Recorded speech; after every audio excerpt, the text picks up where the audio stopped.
जो नहीं मानता वो मुसलमान ही नहीं है। इस पे मुझे ये भी नहीं समझ आती कि ये इसके ऊपर कंट्रोवर्सी क्यों है, जब कुरान में वाज़े लिखा गया है कि नबी सल्लल्लाहु अलैहि वसल्लम अल्लाह के आखिरी पैगंबर हैं, तो इसके ऊपर डिबेट क्यों है? जो नहीं मानता वो मुसलमान ही नहीं है। इस पे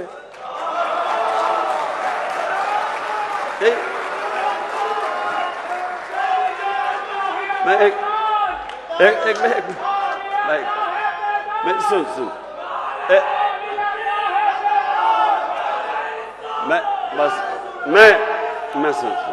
मैं सिर्फ ये कह रहा हूं कि ये बार बार के जी वो फलाना कायदियानी है, किसी के ऊपर भी उंगलियां उठाई जाती हैं।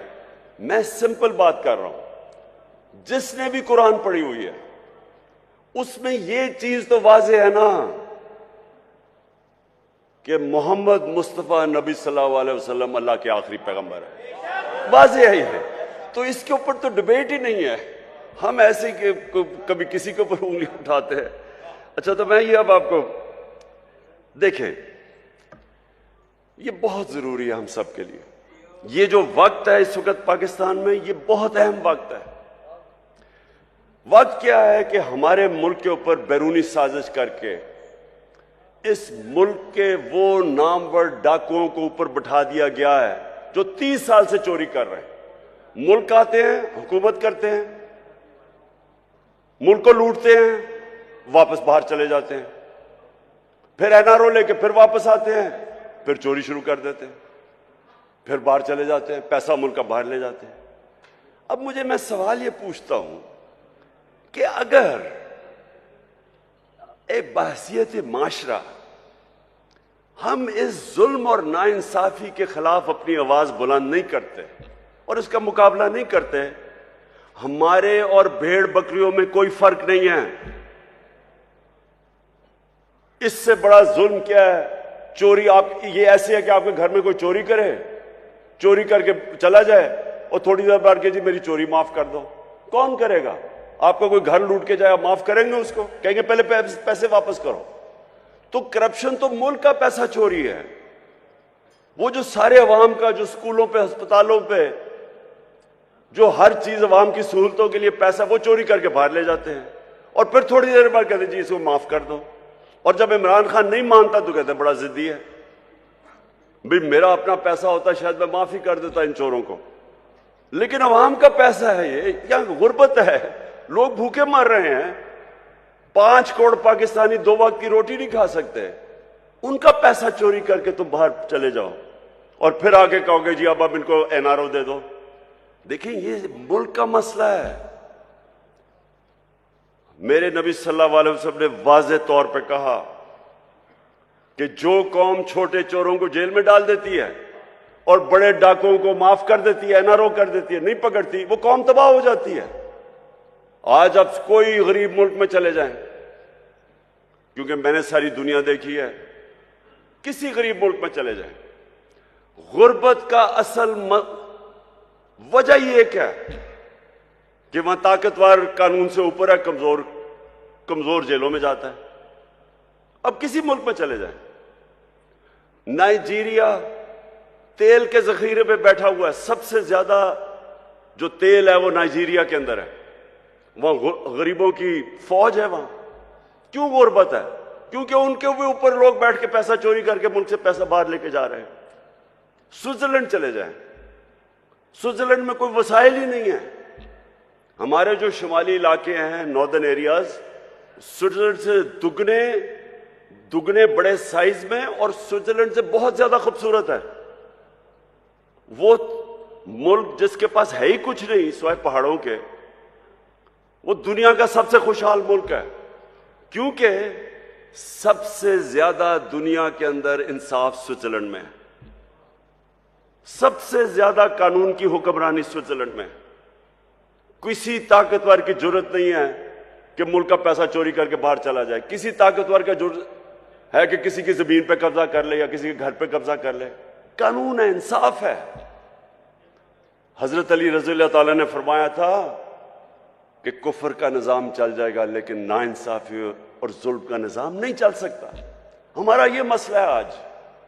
यहां कोई वसाइल की कमी नहीं है, ये अल्लाह ने हर किस्म की इस मुल्क को नेमत दी है, लेकिन ये मुल्क तब तक नहीं चलेगा जब तक हम मिलके अपने मुल्क को उन असूलों की तरफ लेके जाएं जिसके ऊपर मदीना की रियासत को खड़ा किया था मेरे नबी ने।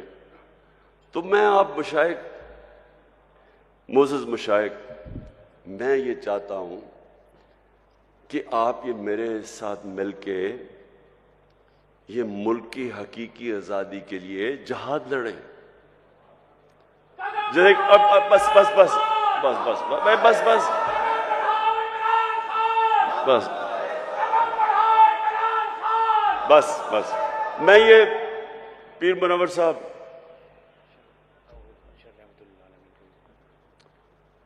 पीर मुनव्वर साहब, आपने, आपके बड़ों ने कायदे आज़म की मदद की, उसकी उस सपोर्ट के बगैर पाकिस्तानी ना बनता।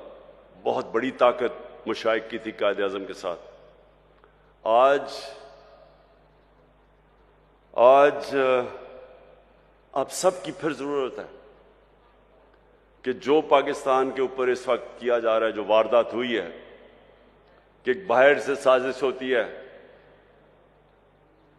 अमेरिकी हुक्म देता है कि हमारे एम्बेसडर को कि पाकिस्तान इमरान खान को हटा दो, और उसके बाद यहां सारे मिलके जो यहां के गद्दार हैं वो मिलके गवर्नमेंट गिरा देते हैं और फिर चोरों को ऊपर बैठा देते हैं। और अगर हम इसको तस्लीम कर जाते हैं तो हमें ये बड़ा वाज़ेह हो जाना चाहिए कि हम अपने मुल्क की मुस्तकबिल की कब्र खोद रहे हैं। इसलिए ये जो आने वाले दिन हैं, इसमें आप सबको अपनी ड्यूटी देनी पड़ेगी अपने मुल्क के लिए। मैं सिर्फ आपसे ये चाहता हूं कि लोगों को कम से कम नबी सल्लल्लाहु अलैहि वसल्लम की सीरत और सुन्नत के तहत लोगों को अब जगाना शुरू करें। उनकी सब कुछ उन्होंने जो असूल बनाए हुए हैं कि मुल्क चलता कैसे है, अदल और इंसाफ क्या होता है, इंसानियत क्या होती है, वो आप लोगों को, आपको जरूर तबलीग करनी चाहिए इस वक्त, क्योंकि ये टाइम नहीं है। हम बड़ी तेजी से नीचे जा रहे हैं। अभी शहबाज शरीफ ने जाके अमेरिका में माफिया मांगी है कि जी खुदा के वास्ते हमें पैसा दे दो, नहीं तो हमारा मुल्क तबाह हो जाएगा।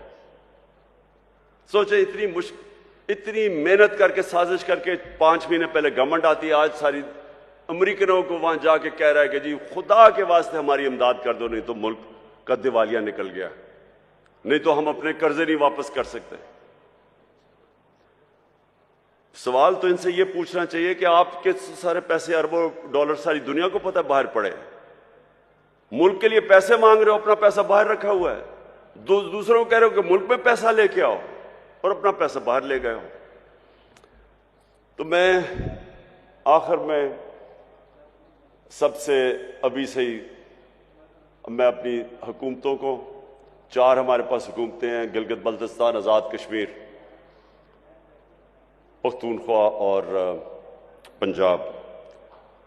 इंशाअल्लाह हमने पिछले साल भी और इस साल भी भरपूर तरीके से 12 रबीउल अव्वल बनाएंगे, और जब हम 12 रबीउल अव्वल बनाएंगे तो इसी में अपने नौजवानों को नबी सल्लल्लाहु अलैहि वसल्लम की सीरत से भी आगाह करेंगे, और इंशाअल्लाह उनके कैरेक्टरों को ऊपर उठाएंगे। और वो मैं एक दिन ख्वाब देखता हूं कि वो वक्त आएगा जब पाकिस्तानी दुनिया में जाएंगे तो जिस तरह एक दफा एक वक्त ऐसा था कि इंडोनेशिया और मलेशिया में मुसलमान ताजर जब गए तो लोगों ने उनका किरदार देख के, मुसलमान ताजरों का किरदार देख के लोग मुसलमान हो गए। इंशाअल्लाह वो भी दिन आएगा जब हमारा पाकिस्तानियों का किरदार देख के लोग इस्लाम की तरफ आएंगे। पाकिस्तान जिंदाबाद।